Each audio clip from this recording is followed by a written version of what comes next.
அத்தனை பேரும் அல்லும்படி 6 முதல் 60% வரை ஆடி தள்ளுபடியுடன் சூப்பர் சரவணா ஸ்டோர்ஸ். ஆச்சி மசாலா எந்த சமையலும் ருசி தேடும் ரகசியம் 20 ரூபாய். 2M சினிமாஸ் டி பிக்சர்ஸ் தயாரிப்பில் தயால் பத்மநாபன் இயக்கத்தில் வெற்றி நடிக்கும் லட்சுமிகாந்தன் கொலை வழக்கு ஜூலை 10 முதல் திரையரங்குகளில். இன்னைக்கு அந்த நடிகர் முதல்வராக உட்கார்ந்து கொண்டு பார்க்கறதுல யாரை பார்க்குறாரு? சினிமா நடிகர்களை பார்க்குறாரு, சினிமா நடிகைகளை பார்க்குறாரு. மக்களை அப்பப்போ மாசத்துக்கு ஒரு இடம் ஸ்கிரிப்டை வாசிச்சு மக்களை ஏமாற்றி பேசிட்டு போறாரு. கண்ணு முன்னால செத்து விழுந்துகிட்டு இருக்கான். இறங்கி நின்று காப்பாற்றுறதுக்கு வக்கில்லாத ஒரு தலைவன் இன்னைக்கு ஓடிட்டு இன்னைக்கு ஓடு ஓடு ஓடு ஓடுன்னு யாரை பார்த்து சொல்கிறீங்க? நீங்கள் யார்கிட்ட எங்கே கதை விட்டுறீங்க? சனமா பணமா எவனோ எழுதி கொடுத்துருமா மண்டபத்தில், அதை இங்கே வாசிக்கிறீங்களா? நீங்கள் கடைந்தெடுத்த அயோக்கியத்தனத்தின் உச்சத்தை பொய்யா சொல்லுவீங்க. நினைவு சின்னம் ஒன்று கட்ட போகிறதா சொன்னாங்க. அறிவார்ந்த தமிழ் சமுதாயம் ஒரு நடிகனை பார்க்க 41 பேர் பிணமாக வீழ்ந்த இடம் இது என்று நினைவு சின்னம் வைங்க. வருங்கால சந்ததி அதை பார்த்து தெரிஞ்சுக்கிட்டோம். இனி அடுத்த வர தேர்தலில் அவங்க இனிமேல் இழர்ச்சியாக வரக்கூடாது. ஒரு பேர் வரானு பார்ப்போம். நேற்று நீங்கள் ரோட் ஷோ போனீங்களா? தெருவெல்லாம் காற்று ஈ அடிச்ச எப்படி ஆயிடுச்சு? ஏன் ஆர்கனைஸ் பண்ணி கூட்டு வரலையா? ஏன் ஈ அடிச்சு? பெண்களையும் குழந்தைகளையும் பேரன்களையும் பேத்திகளையும் இளைஞர்களையும் இளம் பெண்களையும் மூளைச்சலவை செய்து அந்த மூளைச்சலவை செய்வதற்கு செலவழிக்கப்பட்ட 3000 கோடி எங்கேருந்து சார் வந்துச்சு? Party fund. நக்கீரன் நேயர்களுக்கு வணக்கம். இன்று நம்முடன் கருத்துக்களை பகிர்ந்து இணைந்திருக்கிறார் முன்னாள் குடியரசுத் தலைவர் அவர்களின் அறிவியல் ஆலோசகர் அரசியல் விமர்சகர் பொன்ராஜ் அவர்கள். வணக்கம் சார். வணக்கம். கரூர் சம்பவம் பற்றி நிறையா நீங்கள் பேசியிருக்கீங்க. நேற்று அங்கே சென்ற முதல்வர் விஜய் அந்த போலீஸ் கொஞ்சம் அலர்ட் பண்ணியிருந்தாங்கன்னா நாம் திரும்பியிருக்கலாம். இல்லை போலீஸுக்கு எல்லா அதிகாரமும் உண்டு, ரத்து பண்ணியிருந்தால் கூட நம்ம என்ன போக போகிறோமா அப்படின்னு. அரியலூரில் முடிச்சுட்டு பெரம்பலூர் போகும்போது கொஞ்சம் அலர்ட் பண்ணாங்க. நாங்கள் அதை கேட்டுட்டு நாங்கள் ரத்து பண்ணிட்டு போயிட்டோம். மறுநாள் வர முடியாததுக்கு சாரிலாம் கேட்டோம்.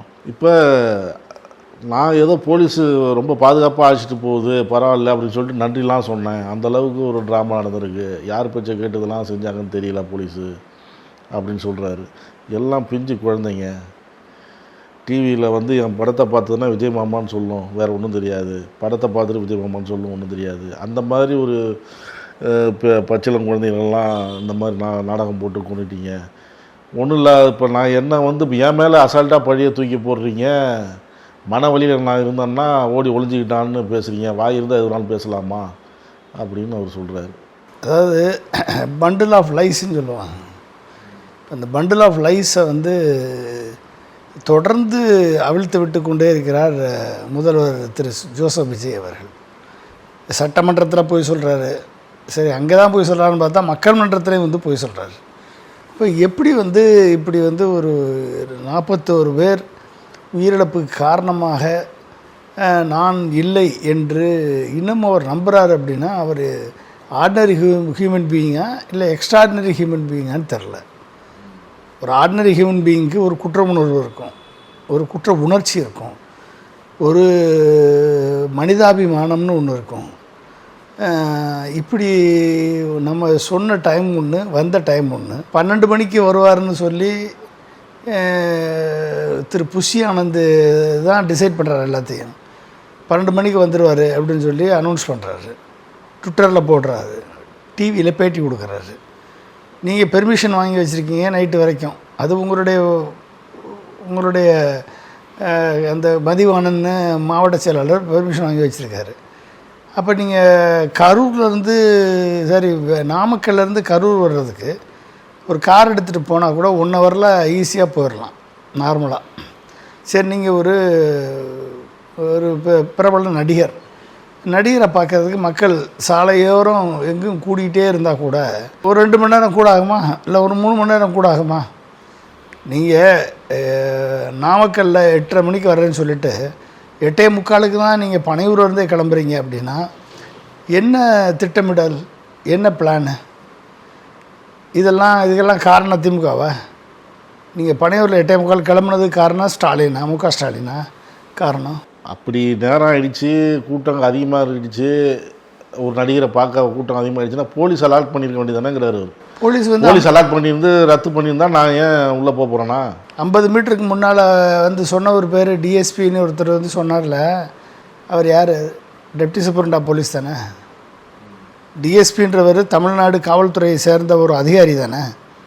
50 மீட்டருக்கு முன்னால் க்ரௌடு பர்ஸ்ட் ஆயிரும், அங்கே வந்து நீங்கள் போக முடியாது. 27,000 பேருக்கு மேலே கூடியிருக்காங்க. 5,000 பேருக்கு மேலே 5,000 பேர் தான் வருவாங்கன்னு நீங்கள் சொன்னீங்க. ஆனால் 27,000 பேர் வந்திருக்காங்க. எப்படி வந்தாங்க? பக்கத்து மாவட்டத்தில் இருந்தெல்லாம் ஆளை கூப்பிட்டு வந்தீங்க. நேற்று போனீங்களே, உங்களை பார்க்குறதுக்கு எத்தனாயிரம் பேர் வந்துட்டான்? நேற்று போனீங்கல்ல, அங்கே தானே போனீங்க, கரூர் தானே போனீங்க. நேற்று நீங்கள் ரோட் ஷோ போனீங்கள, தெருவெல்லாம் காற்றாடிச்ச, அடித்த, எப்படி ஆயிடுச்சு? ஏன் ஆர்கனைஸ் பண்ணி கூப்பிட்டு வரலையா? ஏன் அடிச்சு? யார் உங்களை பார்க்க நின்னா? வெறும் ஆளே இல்லாத வீதியில் கையை காமிச்சிட்டு போகிறீங்க. நேற்று அந்த முக்கில் கொஞ்சம் பேர் நிற்கிறான். தினம் உங்களுடைய கூட்டம். அப்போ அந்த கூட்டி வரப்போட கூட்டத்தை யார் கூட்டு வந்தது? மு.க. ஸ்டாலின் கூட்டு வந்தாரா அந்த கூட்டத்தை? இல்லை திரு செந்தில் பாலாஜி கூட்டு வந்தாரா? இல்லை எம்ஆர் விஜயபாஸ்கர் கூட்டு வந்தாரா? யார் கூட்டு வந்தது? உங்கள் கட்சிக்காரங்க தானே கூட்டு வந்தீங்க. 27,000 பேரை கூட்டு வந்து காக்கா போட்டது யார்? தண்ணி இல்லாமல் காலையிலேருந்து அங்கே வெயிலில் காற்று கிடந்து பெண்களும் குழந்தைகளும் உங்களை பார்க்குறதுக்காக காற்று கிடந்தது யார்? சரி, இப்படிப்பட்ட ஒரு கூட்டத்தில் பஸ்ஸை வச்சுக்கிட்டு பஸ்ஸு மேலே நின்று பரப்புரை பண்ணுறது மாதிரி ஜனநாயகம் படத்துக்கு ட்ரெய்லர் விட்டீங்களே, இந்த ட்ரெய்லரை பண்ணி கொடுத்தது திரு மு.க. ஸ்டாலினா? நீங்கள் பஸ்ஸில் வரும்போது 8 ஹை டெஃபினேஷன் கேமராவை தூக்கிட்டு வந்தீங்களே அப்படின்னு சொல்லி வீடியோலாம் எடுத்து போட்டு காமிச்சாங்களே இப்போ கொஞ்சம் நாளைக்கு முன்னால். அதை ஏற்பாடு பண்ணி கொடுத்தது உதயநிதி ஸ்டாலினா? ஹை டெஃபினேஷன் கேமராவை ஏற்பாடு பண்ணி கொடுத்தது உதயநிதி ஸ்டாலினா? இந்த ஜனநாயகம் படத்துக்கு ட்ரெய்லர் இப்படி தான் எடுக்க போகிறோம், இந்த இடத்துல தான் நம்மளோட கூட்டத்தை காமிக்க போகிறோம், 60 ட்ரோன் கேமரா இத்தனையும் கொண்டாந்து ஏற்பாடு பண்ணி இந்த படத்துக்கு தயாரிப்பாளர் செந்தில் பாலாஜி அவங்க தரப்பில் சொல்கிறது கதைக்கிறாங்க. இந்த இல்லை கேட்குறேன், நான் கேட்குற கேள்விக்கு பதில் சொல்லுங்கள். செந்தில் பாலாஜியா அதுக்கு தயாரிப்பாளர்? செந்தில் பாலாஜியா? நீங்கள் என்ன பண்ணீங்களா? அது திமுக தான் பண்ணுதுன்னு அவங்க சொல்கிறாங்க. அதான் இதுதான் கேட்குறேன். அப்போ திமுக தானே இதெல்லாம் பண்ணியிருக்கணும். ஜனநாயகம் படம் எடுத்தது திமுக, கேமராவை கொண்டு வந்தது திமுக, ஆளுகளை கூட்டத்தை கூட்டி சேர்த்து வச்சது செந்தில் பாலாஜி. எல்லாத்தையும் பண்ணி நீங்கள் அங்கே வரும்போதும் போலீஸ் உங்களை தடுக்கலை. என்ன குற்றச்சாட்டு? போலீஸுக்கு ஏறி முதல்ல நன்றி சொன்னீங்களே, இன்றைக்கி அந்த நன்றியை கூட வாபஸ் வாங்குறீங்க அப்படின்னா உங்களை ட்ராமா அப்படின்னீங்கன்னா, இப்போ இத்தனை கேள்விக்கு நான் கேட்டேன், இத்தனையும் ட்ராமா பண்ணது யார்? நீங்கள் தானே, உங்கள் கூட்டம் தானே. அப்போ 50 மீட்டருக்கு முன்னால் sir please don't go, crowd full crowd burst ஆயிரும் என்று உங்களை எச்சரித்த டிஎஸ்பி தமிழ்நாட்டு காவல்துறையை சேர்ந்தவரா? யார்? தமிழ்நாடு காவல்துறை சேர்ந்தவர் தானே, அங்கே உள்ளவர் தானே. அவர் உத்தரவை, அவருடைய அலர்ட்டை, அவருடைய எச்சரிக்கையை மீறி முடிவெடுத்து போய் மக்கள் மத்தியில், மக்கள் மேலே அத்தாம்பெரிய பஸ்ஸை கொண்டு போய் இடித்து கூட்டு வந்த 10,000 பேரையும் சேர்த்து கொண்டு போய் அங்கே அலையை ஏற்படுத்தி, ஏற்கனவே உனக்காக கால் கெடுக்க தண்ணி இல்லாமல் யூரின் கூட போகாமல் உன்னை பாத்திரணுன்றதுக்காக அங்கே உட்காந்துக்கிட்டு இருந்த அத்தனை பேரையும் இன்றைக்கு ஒரு அலக்கழிவு ஏற்படுத்தி, ஒரு அலையை ஏற்படுத்தி அங்கே ஒரு மிகப்பெரிய க்ரௌட் பர்ஸ்ட்டை உருவாக்குனதுக்கு காரணம் விஜயா யார்? இது எல்லாம் ஒட்டுமொத்த இந்தியாவில், தமிழ்நாட்டில் உலகமே பார்த்துச்சே. டிவியில் உலகமே பார்த்த விஷயத்தை இன்றைக்கி அப்படியே மாற்றி பழியை தூக்கி திரு மு.க. ஸ்டாலின் மேலே போடுறீங்க. என்னமோ ட்ராமா பண்ணி கொண்டு போனது, போலீஸ் எச்சரிக்கை அப்படின்னு போய் சொல்கிறீங்க. போலீஸை இப்படி நடந்தால் அப்படி நடக்கணும், அப்படி நடந்தால் இப்படி நடக்கணும்னு சொல்லி யாரோ திரு மு.க. ஸ்டாலின் மேலேருந்து வழிகாட்டினது மாதிரி செய்ததெல்லாம் செஞ்சுட்டு லைட் ஆஃப் பண்ணிவிட்டு பஸ்ஸை கொண்டாந்து நடுவில் நிறுத்திட்டு லைட் ஆஃப் பண்ணிட்டு உள்ளே ஓடினது யார்? ஏன் ஓடினீங்க? உள்ளே எப்படி ஷூட்டிங் எடுக்கணும்னு சொல்லி கொடுக்க போனீங்களா? எப்படி போனீங்க? இத்தனையும் பண்ணிவிட்டு கடைசியில் மேலே பாட்டிலுக்கு 10 ரூபா பாட்டு பாடி கண்ணு முன்னால் செத்து விழுந்துக்கிட்டு இருக்கான். இறங்கி நின்று காப்பாற்றுறதுக்கு வக்கில்லாத ஒரு தலைவன் இன்றைக்கி ஓடிட்டு, இன்றைக்கி ஓடு ஓடு ஓடு ஓடுன்னு யாரை பார்த்து சொல்கிறீங்க? நார்மலாக இந்த பிஜேபி காரர்கள் தான் செய்த தவறுகளை அடுத்தவர்கள் மேல் பழி போடுவார்கள். இதுக்கு மோடி மிகப்பெரிய உதாரணம். குஜராத்தில் கிட்டத்தட்ட 20,000 பீகாரிகளை உத்தரப்பிரதேசக்காரர்களை அடித்து விரட்டிட்டு ஒரு கற்பழிப்பு சம்பவத்தில் ஈடுபட்டதன் காரணமாக 20,000 பீகாரிகள் அடித்து விரட்டப்பட்டார்கள் குஜராத்தில் மோடியினுடைய சிஷியர்கள் ஆட்சியில். ஆனால் அந்த பழியை தூக்கி யார் மேலே சொன்னார்? அப்படிப்பட்ட பழியை தமிழ்நாடு செஞ்சுன்னு சொல்லி எங்கே போய் பேசினார்? பீகார் தேர்தலில் போய் பேசினார். அப்போ என்ன அர்த்தம்? இப்படி செய்ததெல்லாம் செய்துவிட்டு பழியை தூக்கி அவர்கள் மேல் போடுவது பிஜேபியினுடைய தந்திரம். அந்த பிஜேபியினுடைய நரித்தந்திரத்தை நீயே ஃபாலோ பண்ணுறீங்க அப்படின்னா நீங்கள் யார் நீ பிஜேபியினுடைய ப்ராக்சி கவர்மெண்ட். யுவர் பிஜேபியினுடைய ப்ராக்சி கவர்மெண்ட். அப்போ அப்படிப்பட்ட ஒரு கவர்மெண்ட்டை நடத்திக்கிட்டு பிஜேபியினுடைய ப்ராக்சியாக இருந்துக்கிட்டு இன்றைக்கி இத்தாம்பரிய பொய்யை கரூரில் போய் சொல்லி ஒரு குற்ற உணர்வே இல்லாமல் 41 பேர் செத்ததுக்கு நான் காரணமில்லை என்று சொல்லக்கூடிய ஒரு மனோநிலை கொண்ட ஒரு மனிதன் எப்படிப்பட்ட மனிதனாக இருப்பார் என்பதை நீங்கள் நினச்சிக்கணும். அரசியலாக்குறாங்கிற போய் இவர் அரசியல் பண்ணலை. அங்கே போய் நடிக்க போனாரா? இவர் அரசியல் பண்ண தானே போனார். இப்போ அரசியல் ஆக்குறாங்கன்னா ஏன் சார் நீங்கள் 60 கேமரா காக்க வச்சு அரசியல் தேடும் ஆதாயம்லாம் நான் பண்ண மாட்டேன். அந்த மாதிரிலாம் கிடையாது. நான் மக்களுக்காக தான் நான் அரசியல் செய்கிறேன். பணமா ஜனமா அப்படின்னா எனக்கு ஜனம்தான் முக்கியம். இவங்கள மாதிரி நான் அரசியல் பண்ண தெரியாது எனக்கு அப்படிங்கிறார். பணமா ஜனமானா ஜனம்தான் முக்கியம் அப்படின்றது உங்களுடைய வார்த்தை. சரி, செத்தவன் விக்ரவாண்டியில் 6 பேர் செத்தானே, அது பணம் முக்கியமா ஜனம் முக்கியமா? அவனுக்கு எதாவது பண்ணீங்களா? மதுரையில் 3 பேர் செத்தானே, அவன் பணமா சனமா? செத்தவன் சனதமா இல்லை வெறும் பணமா இல்லை வெறும் பிணமா? மதுரையில் செத்தான்ல. சரி, கரூர்லேயே 120 பேர் காயம்பட்டானே, இங்கேருந்து பிணமாக தூக்கிட்டு போனவங்கள மட்டும்தானே அவங்களால காப்பாற்ற முடியல. எல்லாருமே மார்ச்சுவரிக்கு போக வேண்டிய சூழல் ஏற்பட்டது. ஆனால் காயம்பட்டு போன 120 பேரை காப்பாற்றினது இதே திரு மு க ஸ்டாலின் அவர்களது அரசு தானே. அத்தனை டாக்டர்களையும் வரவழைச்சு திரு செந்தில் பாலாஜி களத்தில் இறங்கி ஹெல்த் மினிஸ்டர் உள்ளே போய் இறங்கி நின்று எல்லா டாக்டர்ஸையும் கொண்டு வந்து அன்றைய அன்பில் மகேஷ் பள்ளிக்கல்வித்துறை அமைச்சர் உள்ளே இறங்கி 3 அமைச்சர்கள் அங்கே உள்ளே இறங்கி எல்லாரையும் 120 பேரை காப்பாற்றினாங்களே. அவங்க ஜனத்தை காப்பாற்றினாங்களா இல்லை பணத்தை காப்பாற்றினாங்களா இல்லை பிணத்தை காப்பாற்றினாங்களா? சொல்லுங்கள். நீங்கள் யார்கிட்ட எங்கே கதை விட்டுறீங்க? சனமா பணமா? எவனோ எழுதி கொடுத்துருமா மண்டபத்தில், அதை இங்கே வாசிக்கிறீங்களா நீங்கள்? இதை கேட்டுட்டு போகிறதுக்கு கற்றறிந்த தமிழ் மக்கள் அவ்வளவு முட்டாள்களா தமிழ் மக்கள்? சொல்லுங்கள். அவர் மாற்றி பேசுகிறாரு அப்படின்னு நீங்கள் சொல்கிறீங்க. அவர் பேசுகிறதுக்கெல்லாம் கை தட்டுறாங்களே. அவங்க அவர் பேசுகிறது சரிதாங்கிற மாதிரி பேசுகிறாங்களே. ஏங்க, ஒரு விசிலடிச்சான் கூட்டம் கைதட்டுது அப்படின்னா அதுக்கு பேர் அங்கீகாரம்னு அர்த்தமா? சரி, இதே கரூர் மக்கள் தாவேக்காவை ஓட்டு போட்டால் தேர்ந்தெடுத்தாங்க. யாரை தேர்ந்தெடுத்தாங்க? இதே கரூர் மக்கள் யாரை தேர்ந்தெடுத்தாங்க? எம்ஆர் விஜயபாஸ்கரை தேர்ந்தெடுத்தாங்க. தாவேக்காவை தேர்ந்தெடுத்தாங்க. தாவேக்காவுடைய கட்சிக்காரர்களை தேர்ந்தெடுத்தாங்களா கரூர் மக்கள்? மக்கள் கைதட்டுறாங்க அப்படின்னா இன்றைக்கி நேற்று நீங்கள் பார்த்தீங்களா இல்லையா? நேற்று என்ன நடந்துச்சு? கரூரில் எவ்வளோ நேரத்தில் போய் சேர்ந்தார் அவர்? வழிநெடுக மக்கள் கூட்டம் இருந்துச்சா? அங்கே அந்த முக்கில் கொஞ்சம் பேர் நின்றுட்டு இருந்தாங்க. எழுச்சியை பார்த்தீங்களா? இந்த எழுச்சியை தேர்தலுக்கு முன்னால் எப்படி இருந்தது எழுச்சி? அப்போ கூட்டி வரப்பட்ட எழுச்சியா? பணம் கொடுத்து கூட்டி வரப்பட்ட எழுச்சியா? பணம் கொடுத்து கூட்டி வரப்பட்ட மோட்டார் சைக்கிளா?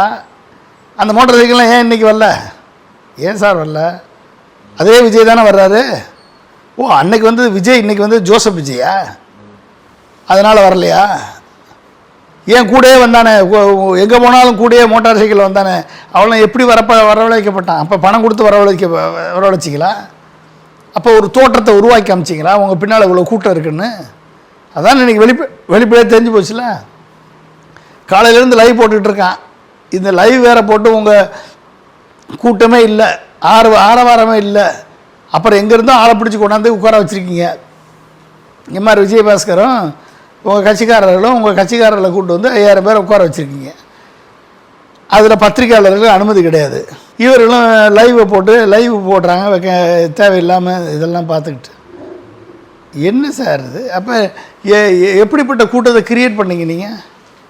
அப்போ நீங்களாக ஒரு கூட்டத்தை உருவாக்குவீங்க, நீங்களாக கூட்டத்தில் இன்னொரு கூட்டத்தை கொண்டாந்து மோத விடுவீங்க, நீங்களாக வந்து அந்த கூட்டத்தில் வந்து ஒரு க்ரௌட் பஸ்ட்டை உருவாக்குவீங்க, கடைந்தெடுத்த அயோக்கியத்தனத்தின் உச்சத்தை வந்து பொய்யா சொல்லுவீங்க. கத்தியை வச்சு குத்துனா ஸ்ப்ரே அடித்தான்னு 60 கேமரா வச்சுருக்கீங்க, எவனா ஒருத்தனை காமிச்சிருக்கணுமா இல்லையா? கத்தியை வச்சு குத்துனா ஸ்ப்ரே அடித்தான்னு சொல்லி. அப்போ இத்தனையும் பண்ணிவிட்டு இத்தனை குழந்தைகளையும் இத்தனை பெண்களையும் இத்தனை இளைஞர்களையும் இத்தனை முதியவர்களையும் கொன்னுட்டு 41 பேர் இறந்த பிறகு இன்னைக்கு வரைக்கும் கூட ஒரு மரியாதைக்கு அந்த 41 பேருடைய படத்துக்கு அஞ்சலி செலுத்தலை, ஒரு குற்ற உணர்வு இல்லை. அது நினைவு சின்னம் ஒன்று கட்ட போகிறதா சொன்னார். இதில் எது அந்த நினைவா நினைவு சின்னம் கட்டி அங்கே ஒரு கல்வெட்டு எழுதி வைங்க, அங்கே ஒரு கல்வெட்டு எழுதி வைங்க. அறிவார்ந்த தமிழ் சமுதாயம், உலகத்திற்கே மூத்த மொழி தமிழ் மொழி, அறிவார்ந்த ஒரு தமிழ் சமுதாயம், கல்வியில் சிறந்த தமிழ்நாடு, ஓகே, அறிவியலில் சிறந்த தமிழ்நாடு, நோபல் பிரைஸ்கள் வென்ற தமிழ்நாடு, இப்படிப்பட்ட தமிழ்நாடு. ஒரு நடிகனை பார்க்க வந்து 41 பேர் பிணமாக வீழ்ந்த இடம் இது என்று நினைவு சின்னம் வைங்க. வருங்கால சந்ததி அதை பார்த்து தெரிஞ்சுக்கிட்டோம். ஒரு நல்ல சமுதாயம் வைங்க. அதில் நீங்கள் பின்னால் ஓடி போகிறது மாதிரி உங்கள் படத்தையும் அதில் பொதிச்சு வைங்க நினைவு சின்னத்தில். சம்பவத்தன்னைக்கு ஓடியவர் இவர் தான் மீண்டும் முதலமைச்சராக வந்தார், தமிழக மக்கள் தேர்ந்தெடுத்தார்கள் அப்படின்னு போட்டு வைங்க. வருங்கால சந்ததி நல்லது தெரிஞ்சுட்டு போட்டோம். இந்த சம்பவத்தில் உறவினர்களை இழந்தவங்களுக்கு அந்த உயிரிழந்தவர்கள் குடும்பத்திற்கு வேலைவாய்ப்பு வழங்கியிருக்கார் நேத்திக்கு. இதை மாதிரி ஒரு மிகப்பெரிய கடைந்தெடுத்த அயோக்கியத்தனத்தின் உச்சம் எது சொல்லுங்க பாப்போம். இவர்கள் என்ன சுதந்திர போராட்ட வீரர்களா? இல்லை கார்கில்ல போராடி உயிர் நீர்த்த தியாகிகளுக்கு வேலைவாய்ப்பு, வாரிசுகளுக்கு வேலைவாய்ப்பு கொடுக்குறீங்களா? ஒரு நடிகனை பார்க்க வந்து ஒரு தனிப்பட்ட ப்ரைவேட்டு கட்சி நிகழ்ச்சிக்கு நடிகனை பார்க்க வந்து செத்து ஒழிந்தவர்கள் இந்த 41 பேர். அந்த 41 பேருக்கு வேலைவாய்ப்பு கொடுத்தேன்னா அப்போ இன்றைக்கி வாழ்க்கைக்காக ஒரு பதவிக்கு போட்டினா 300 பேர் 400 பேர் ஒரு பதவிக்கு. TNPSC group 1, group 2, group 4, bank exam, நீங்கள் அடுத்து எடுத்துக்கிட்டிங்கன்னா டிஆர்பி, டெட்டு, இத்தனை எக்ஸாமை படிச்சுக்கிட்டு கிட்டத்தட்ட 30 லட்சம் 40 லட்சம் இளைஞர்கள். இந்த 40 லட்சம் இளைஞர்கள் தான் உனக்கு ஓட்டு போட்டாங்க. இந்த படிச்சுக்கிட்டு இருந்த இளைஞர்களும் இளம் பெண்களும் தான் உனக்கு ஓட்டு போட்டான். அவன் தான் வந்து ஜென்சி கிட்டுன்னு சொல்லிட்டு உனக்கு ஓட்டு போட்டவன்.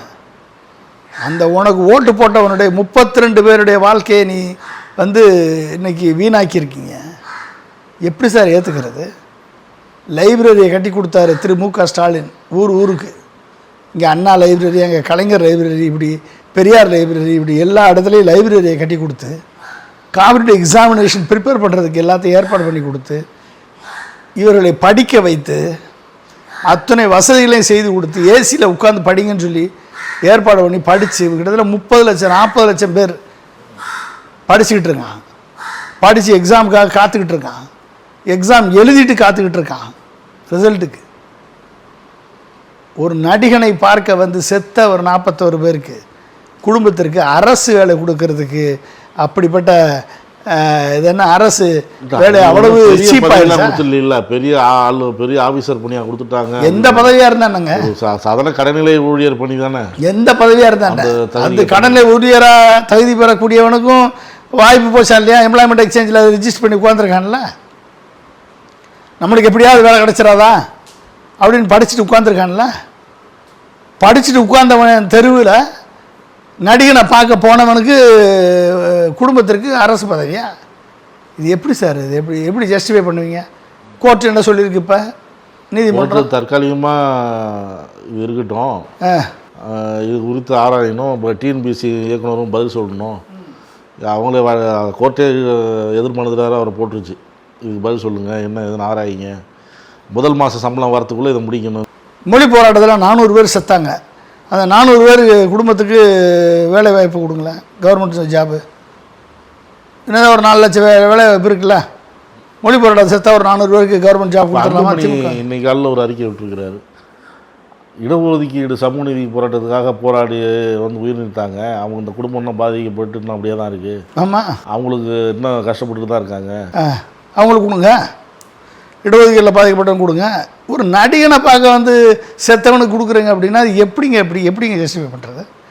அப்போ நீங்கள் அதிகாரத்தை பதவியை மிஸ்யூஸ் பண்ணால் அதுக்கு பேர் என்னது? ஊழல் தானே, அது கரப்ஷன் தானே. அது பதவியை மிஸ்யூஸ் பண்ணி தானே நீ சொத்து சம்பாதிக்கிறீங்க. இப்போ பதவியை மிஸ்யூஸ் பண்ணி உங்களுக்கு இடைத்தேர்தலில் ஒரு வெற்றியை சம்பாதிப்பதற்கு நீங்கள் வந்து அவர்களுக்கு அரசு பதவி கொடுக்குறீங்க. அப்போ என்ன இது? கையூட்டு தானே அது. இது வந்து அரசின் கொள்கை முடிவு எடுத்துக்க முடியாது. என்ன கொள்கை முடிவு? இப்போ கொள்கை முடிவுனா எல்லாத்துக்கும் கொடுங்க, செத்தவனுக்கெல்லாம் கொடுங்க. நீங்கள் கொள்கை முடிவு எடுத்தால் என்ன பண்ணணும்? அப்போ எல்லா கட்சிக்காரர்களுடைய தொண்டர்களும் செத்துருக்காங்கல்ல, அவங்களுக்கு கொடுத்துருக்கணுமா இல்லையா? சரி, அவங்களுக்கு கூட விடுங்க. விக்கிரவாண்டில் செத்த 6 பேர் கொடுங்க, உங்கள் கட்சிக்காரன் தானே. மதுரையில் செத்த 3 பேர் கொடுங்க, உங்கள் கட்சிக்காரன் தானே. ஸ்ரீலுத்தூரில் பேனர் கட்டி செத்தானே ஒரு இளைஞன், அவனுக்கு கொடுங்க. அவங்க வீட்டில் அவங்களாம் என்ன பாவம் பண்ணாங்க? 120 பேர் காயம்பட்டு இன்றைக்கி அரைகுறை வேலைக்கு போக முடியாமல் அரைகுறையாக இருக்கானே, அவனுக்கு ஏதாவது ஒரு ஹெல்ப் பண்ணுங்க, அரசு பதவி கொடுங்க. கொள்கை முடிவுனா என்ன கொள்கை முடிவு? எப்படிங்க அது வந்து ஓப்பனாக பிளண்ட்டாக தமிழ்நாட்டு மக்களை, ஓட்டு போட்ட மக்களை இன்றைக்கி தனது கவர்ச்சியால், திரைப்பட கவர்ச்சியால் என்ன வேணாலும் சொல்லி ஏமாற்றலாம், என்ன வேணாலும் சொல்லி வந்து மக்களை வந்து முட்டாள்களை ஆக்கலாம் அப்படின்ற எண்ணத்தோட இப்படிப்பட்ட ஒரு செயல்களை செய்யக்கூடியவராக தமிழக முதல்வர் திரு ஜோசப் விஜய் அவர்கள் இருக்கிறார் என்றால், இதை பார்த்து இந்த தமிழ் சமுதாயம் எப்படிப்பட்ட ஒரு ஆளை தேர்ந்தெடுத்து விட்டோம் என்று புலம்பக்கூடிய நிலைக்கு இன்றைக்கு ஆளாக்கப்பட்டிருக்கிறது. என்ன இப்படிப்பட்ட ஆளை தேர்ந்தெடுத்துட்டோம் அப்படின்னு கவலைப்படுறாங்க நீங்கள் சொல்கிறீங்க. அங்கே வந்த கூட்டம்லாம் அவர் பேச்சை ரசிக்குது, அது ஒன்று. இன்னொன்று, அதே கூட்டத்தில் அவர் பேசும்பொழுது ஏற்கனவே இந்த கரூர் சம்பவத்தில் நம்மளை வந்து இந்த மாதிரி பண்ணிட்டாங்க, இதுக்கு வந்து தக்க பாடம் நீங்கள் வந்து 2026 தேர்தல் முடிவை கொடுத்துட்டீங்க, இனி அடுத்த வர தேர்தலில் அவங்க இனிமேல் இழர்ச்சியாக வரக்கூடாது, அந்தளவுக்கு ஒரு பாடத்தை நீங்கள் கொடுக்கணும் அப்படிங்கிறார். தேர்தல் பிரச்சாரம் தான் போனார். அங்கே பெரம்பூர் போய் நன்றி சொல்லிட்டார் அவர். திருச்சி போனார், திருச்சியில் தேர்தல் வருது, திருச்சி போனார், திருச்சியில் கூட்டம் போட்டார். பெரம்பூருக்கு போய் நன்றி சொன்னாரா? இல்லை. இப்போ கரூரில் எம்ஆர் விஜயபாஸ்கர் ரிசைன் பண்ணிவிட்டு தூர்ந்த சக்தியிலிருந்து ஒரு ஆளை பிடிச்சிருக்காரு. எம்ஆர் விஜயபாஸ்கரையும் சி விஜயபாஸ்கரையும் இன்னொரு 5 எம்எல்ஏக்களை பிடிச்சிருக்காரு. ஓகே, ஸோ இவங்களுடைய இடைத்தேர்தல் வரப்போகுது. அப்போ அந்த இடைத்தேர்தலுக்காக இப்போ கரூரில் போனது கூட இங்கே போய் இது பண்ணது கூட இது இல்லை. இந்த இடைத்தேர்தலில் ஜெயிச்சிடணுன்ற ஒரு எண்ணத்தோட தேர்தலை மனதில் வைத்து கொண்டு, அப்போ ஒரு பர்பஸோட, ஒரு பின்னணியோட நீங்கள் வந்து போய் அந்த மக்களை சந்தித்து அரசியல் நடத்துகிறீங்க அப்படின்னா, இது எப்படிப்பட்ட ஒரு தரம் தாழ்ந்த அரசியலாக இதை செய்து கொண்டிருக்கிறார் திரு விஜய் என்பது அறிவார்ந்த தமிழ் சமுதாயம் பார்த்துக்கிட்டு தானே இருக்கு. சொல்லுங்கள், தூர்ந்த சக்தின்னு சொன்னீங்க. அப்போ தூர்ந்த சக்திகிட்ட இருந்து இப்போ ஒரு கிணறு இருக்குதுன்னு வச்சுக்கோங்க, தூந்து போன கிணறு. அந்த தூந்து போன கிணறு தூர் வாரணும். ஓனர் வாரலை, ஓனரால் வார முடியலை. எடப்பாடி என்ற ஓனரால் அந்த தூர் வர முடியலை, தூர்ந்து போனதாக உள்ளே வச்சுருக்காரு. ஸோ விஜய் என்ற புது ஓனர் வர்றாரு, பொக்லைன் எந்திரத்தை உள்ளே போட்டு உள்ளுக்க இருக்கிற கசடு கழிவு எல்லாத்தையும் அள்ளி தூர்ந்து போன சக்திகிட்டேருந்து தூர் வாரி அந்த அந்த அது மேலே வந்து ஊழல் குற்றச்சாட்டுகள் அத்தனை இருக்குது. அத்தனையும் பணம் கொடுத்து வாரி தூர் வாரி பொக்லைன் எந்திரத்தில் தூர் வாரி அந்த கழிவுகள் கசடுகள் எல்லாம் அதிமுக என்ற கிணத்துலேருந்து இப்போ அள்ளி கொண்டாந்து தாவக என்ற நிலத்தில் வந்து போடுறார். அந்த கல்லுகள்லாம் மூளைக்கல்லாக, அந்த கல்லாம் வந்து இந்த கல்லாக வந்து நிலைநிறுத்த மக்கள் மத்தியில் இதெல்லாம் பெரிய கல், தங்கக்கல், இதெல்லாம் வைரக்கல், இது இப்படின்னு சொல்லி தூர்ந்து போன சக்திகிட்டேருந்து தூர் வாரி, ஓகே, அழுக்கு பிடிந்த கரை படிந்த அந்த கற்களை எல்லாம் பணம் கொடுத்து குதிரை பேரம் நடத்தி தூர் வாரி கொண்டாந்து போட்டுட்டு நீங்கள் நான் தூய சக்தின்னு சொல்கிறல. அதான் சொல்கிறார், அவர் பேசும்போது நீங்கள் சொல்கிற வார்த்தையும் சொல்கிறாரு. பேசாமல் இருக்கும்போதே குதிரை பேரம் அந்த பேரம் இந்த பேரம்லாம் சொல்கிறாங்க. மக்கள் ஆதரவு இருக்கும்போது நான் ஏன் பேரம் நடத்தணும்? மக்கள் ஆதரவு உங்களுக்கு எங்கே இருந்துச்சு? உங்களை சீஃப் மினிஸ்டர் ஆகிறதுக்கு மக்கள் ஆதரவு கொடுத்துட்டாங்களா? 118 கொடுத்தாங்களா சொல்லுங்கள். 107 தான். அப்புறம் 107 உங்களுக்கு ஆதரவு இல்லையே, மக்கள் ஆதரவு இல்லையே. உங்களுக்கு ஆதரவு மக்கள் கொடுக்கல, திமுகவுக்கு ஆதரவு மக்கள் கொடுக்கல, ஏடிஎம்கேக்கு ஆதரவு மக்கள் கொடுக்கல. 3 பேரும் ஆட்சி அமைக்க வேணான்னு மக்கள் தீர்ப்பு கொடுத்துருக்காங்க. என்ன மக்கள் ஆதரவு? மக்கள் ஆதரவு என்ன கொடுத்தாங்க உங்களுக்கு? இப்போ நீங்கள் யார்கிட்டருந்து வாங்கினீங்க? எம்எல்ஏக்கள் யார்கிட்டருந்து வாங்கினீங்க? முதல் நீங்கள் வந்து கை வச்சது யார்? டிடிவி தினகரன். ஒரு கட்சி எம்எல்ஏவை குதிரை பேரத்தில் தூக்குனீங்க. அவர் நைட்டாக ஆளுநர்கிட்ட போய் ஆல்ரெடி கம்ப்ளைண்ட் கொடுத்த உடனே அந்த ஆளை ரிலீஸ் பண்ணி விட்டீங்க. திரும்பி சட்டசபையில் அந்த ஆள் வந்து பேச ஆரம்பிச்சிட்டாரு. அப்போ தான் வளர்த்த கட்சி, தான் கொடுத்த கட்சி, தான் சீட்டு கொடுத்து ஜெயிக்க வச்ச கட்சிக்கு துரோகம் செய்துவிட்டு ஒரு எம்எல்ஏ, ஒரு சட்டமன்ற உறுப்பினர் சட்டமன்றத்திலேயே கட்சி மாறுகிறார் என்று சொன்னால் அதற்கு பேர் என்ன? குதிரை பேரமா? இல்லை மனமும் வந்து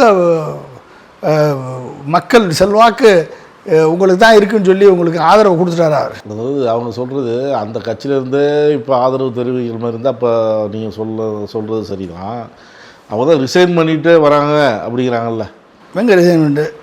6 பேரும் இப்போ நீங்கள் சொல்கிற எம்ஆர் விஜயபாஸ்கர் வரைக்கும், சி விஜயபாஸ்கர் வரைக்கும் ஏற்கனவே அந்த 4 பேர் அங்கே அதிமுகவில் தேர்ந்தெடுத்ததை ரிசைன் பண்ணிட்டு தானே வந்து சேர்ந்துருக்காங்க. ஆமாம்.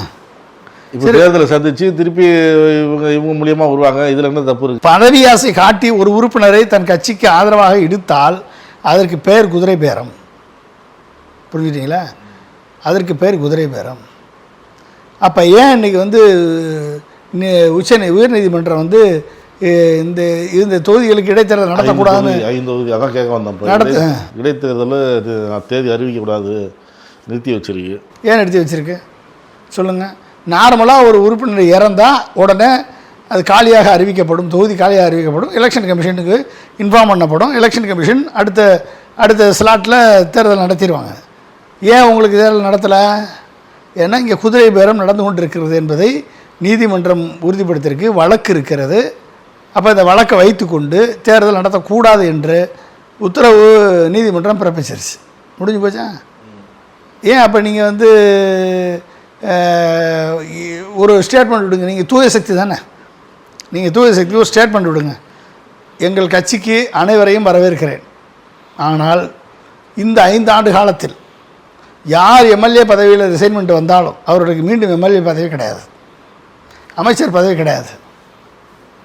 ஓகே, அடுத்த 5 ஆண்டு காலத்தில் நீங்கள் 5 ஆண்டு காலம் எங்களுக்கு வந்து சேவை செய்யுங்கள், எங்கள் ரசிகை குஞ்சுமணிகளுக்கு போய் அவர்கள் பின்னால் கொடி தூக்கி அலையுங்கள், கட்சி பணியை பாருங்கள்.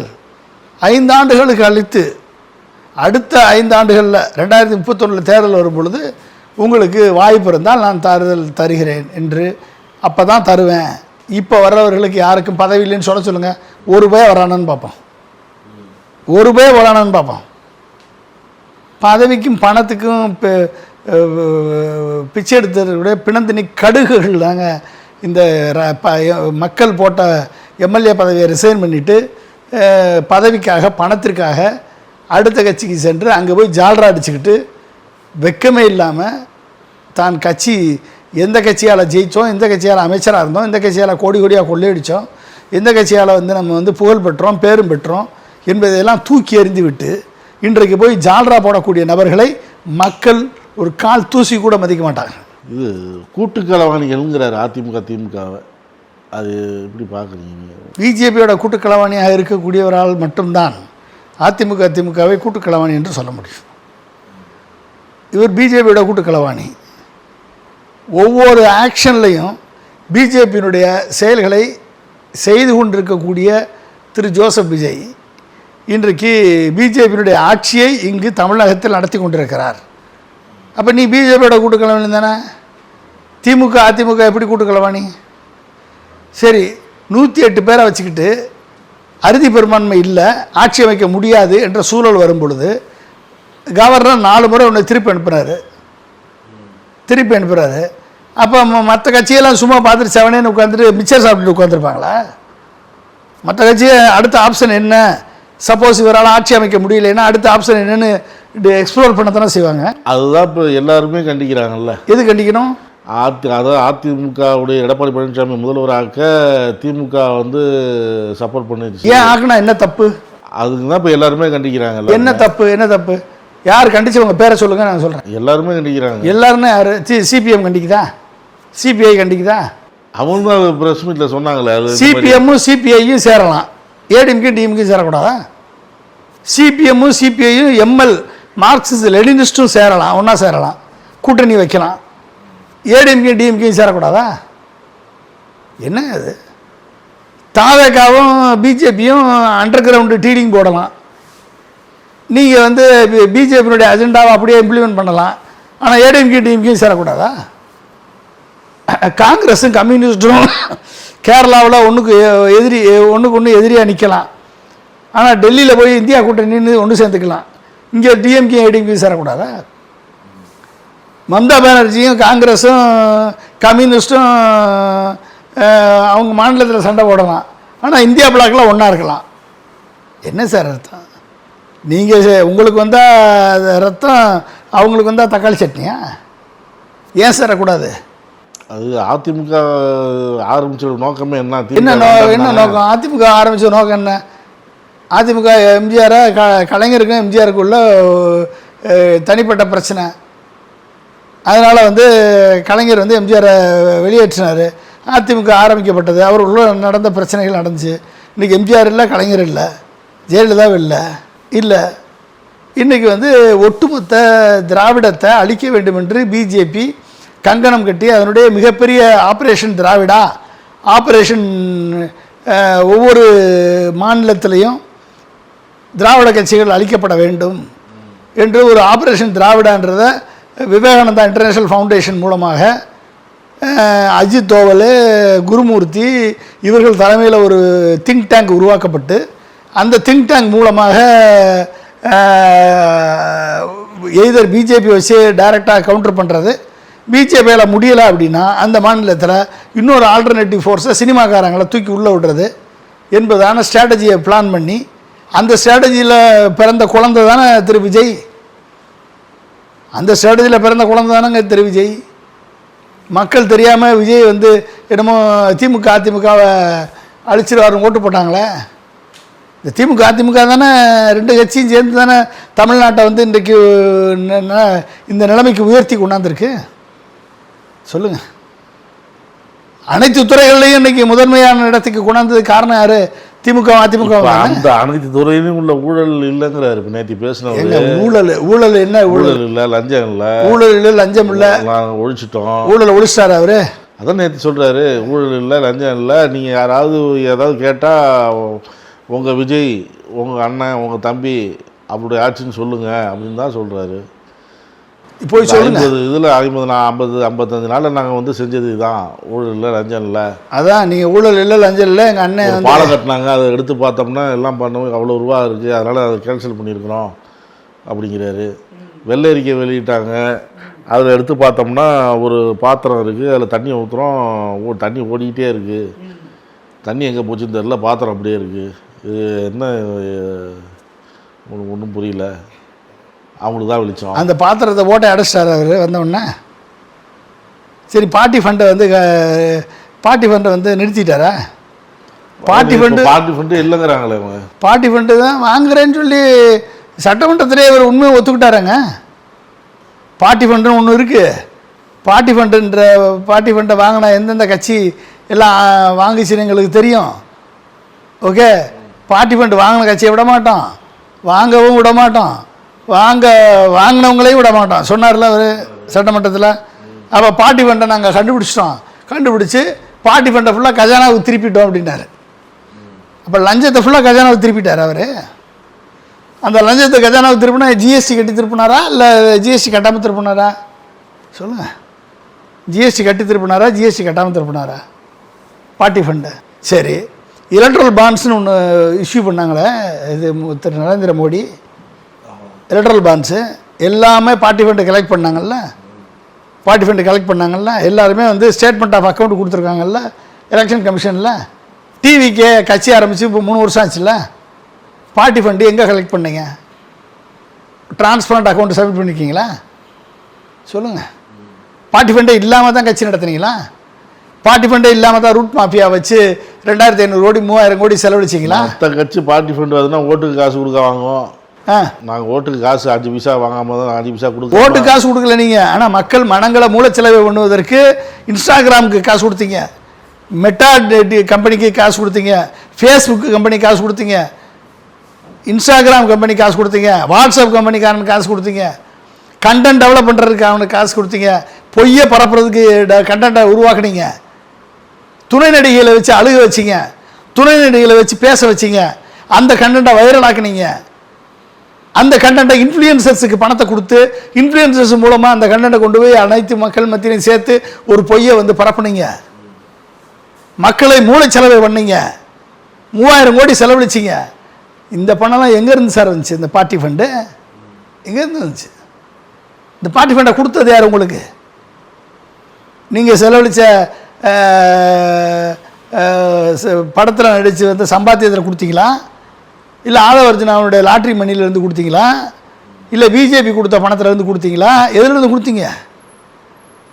3000 கோடி செலவழிச்சிருக்கீங்களே மக்களை மூளை செலவு பண்ணுவதற்கு, கன்சியூமர் பிஹேவியரை வந்து மிஸ்யூஸ் பண்ணுறதுக்கு, இளைஞர்கள் ஷார்ட்ஸுக்கு ரீல்ஸுக்கு அடிமையாக இருக்கிறார்கள் என்பதை புரிந்து கொண்டு அந்த இளைஞர்கள் மத்தியில் பொய்யை பரப்புனீங்க, பொய்யை விதைச்சிங்க, சட்ட ஒழுங்கு கெட்டு போச்சுன்ற பொய்யை விதைச்சிங்க, பெண்களுக்கும் குழந்தைகளுக்கு எதிரான குற்றங்கள் தலைவிரித்து ஆடுகிறது என்ற பொய்யை விதைச்சிங்க, கரூரில் நான் காரணமே இல்லை அப்படின்னு சொல்கிற பொய்யை விதைச்சிங்க. ஓகே, நான் வந்தால் 4 லட்சம் கோடிக்கு புது திட்டங்கள் கொடுப்பேன்னு சொல்கிற பொய்யை விதைச்சிங்க. இத்தனையும் விதைச்சிட்டு பணம் கொடுக்காம செலவழிச்சிங்க, பணம் கொடுக்காம வெற்றி பெற்றீங்க அப்படின்னா என்ன அர்த்தம்? பணம் வந்து யாருக்கு கொடுக்காம வெற்றி பெற்றீங்க? வாக்காளர்களுக்கு. வாக்காளர்களுக்கு பணம் கொடுக்கல, ஆனால் வாக்காளர் மூளை உங்கள்கிட்ட பணம் வாங்கி பணத்தை செலவழித்து டேட்டாவுக்கு பணத்தை கட்டி மொபைல் ஃபோனை பார்த்து நேரத்தை தொலைச்சி கண்ணை தொலைச்சி தன் கருத்தை தொலைத்து தன் சிந்தனையை தொலைத்து மூளை செலவை பண்ணப்பட்டு, ஓகே, குழந்தைகளையும் பெண்களையும் குழந்தைகளையும் பேரன்களையும் பேத்திகளையும் இளைஞர்களையும் இளம் பெண்களையும் மூளை செலவை செய்து அந்த மூளை செலவை செய்வதற்கு செலவழிக்கப்பட்ட 3000 கோடி எங்கேருந்து சார் வந்துச்சு? பார்ட்டி ஃபண்டு சொல்லுங்கள், எங்கேருந்து வந்துச்சு? யாரை ஏமாத்துறீங்க? இன்ஃப்ளூயன்சர்ஸ். வெக்கமே இல்லாமல் உங்கள் பின்னால் வந்த அத்தனை இன்ஃப்ளூயன்சர்ஸும் இன்றைக்கி அவமானப்பட்டு ஓடுறானே, இன்றைக்கி மக்கள்கிட்ட பதில் சொல்ல முடியாமல் ஓடுறானே. ஒரு நிர்வாகமாக அது உருப்படியாக பண்ண தெரிஞ்சா? ஒரு அமைச்சருக்கு நிர்வாகம் பண்ண தெரியுதா? போக்குவரத்துறை அமைச்சருக்கு நிர்வாகம் பண்ண தெரிஞ்சதா? மின்சாரத்துறை அமைச்சருக்கு நிர்வாகம் பண்ண தெரியுதா? தங்கு தடையில்லாமல் வந்த மின்சாரம் நீங்கள் வந்த பிறகு ஏன் தங்கு தடையாக வருது? எதில் ப்ராப்ளம்? டிரான்ஸ்மிஷனில் ப்ராப்ளமா, டிஸ்ட்ரிபியூஷனில் ப்ராப்ளமா, லாஸ்ட் மைலில் ப்ராப்ளமா? எதில் சார் ப்ராப்ளம்? ப்ராப்ளத்தை ஐடென்டிஃபை பண்ண முடியாத ஒரு அமைச்சர் வச்சுருக்கீங்க நீங்கள், மின்சாரத்துறை அமைச்சரா? என்னதான் நீங்கள் வாதம் வச்சாலும் நேற்றைய பேச்சு அந்த மக்களை கவர்ந்திருக்கு அப்படிங்கிறாங்க. அது எப்படி பார்க்குறீங்க? அவங்க தரப்பில் சொல்லி மக்களை கவர்ந்திருக்கு, இனி எந்த தேர்தல் வந்தாலும் நிரந்தரமாக தமிழக வெற்றி கழகம் தான். அந்த எம்ஆர் விஜயபாஸ்கரே சொல்கிறாரு, என் பேத்தி கூட சொல்லுது, பார்த்தா விஜய் கட்சிக்கு வந்துட்டிங்களா அப்படின்னு கேட்குறாங்க. ஒரு பையன் போகிறான், என்ன மாமா வந்துட்டியா என் கட்சிக்கு அப்படின்னு கேட்குறான். இன்னும் இனிமேல் எம்ஜிஆர் எப்படி நிரந்தரமாக இருந்தாரோ அதே போல் விஜய் தான் இனிமேல். எம்ஜிஆரை இதை விட கேவலப்படுத்த முடியாது எம்ஆர் விஜயபாஸ்கரால். எம்ஜிஆர் கட்சியில் இருந்தேன்னு எம்ஆர் விஜயபாஸ்கர் போன்ற நபர்கள் சொல்லுவதெல்லாம் உண்மையிலே வந்து அயோக்கியத்தனத்தின் உச்சம். பல்வேறு கருத்துக்களை பகிர்ந்து நன்றி. மிக்க நன்றி. தேங்க்யூ. நக்கீரன் டிவிக்கு சப்ஸ்கிரைப் செய்யுங்கள். உங்கள் ஆதரவே எங்கள் பலம். ஆசிரியர்களுக்கு நண்பனாகவும் மாணவர்களுக்கு ஆசானாகவும் திகழும் தேர்வு வழிகாட்டி. ஒவ்வொரு பாட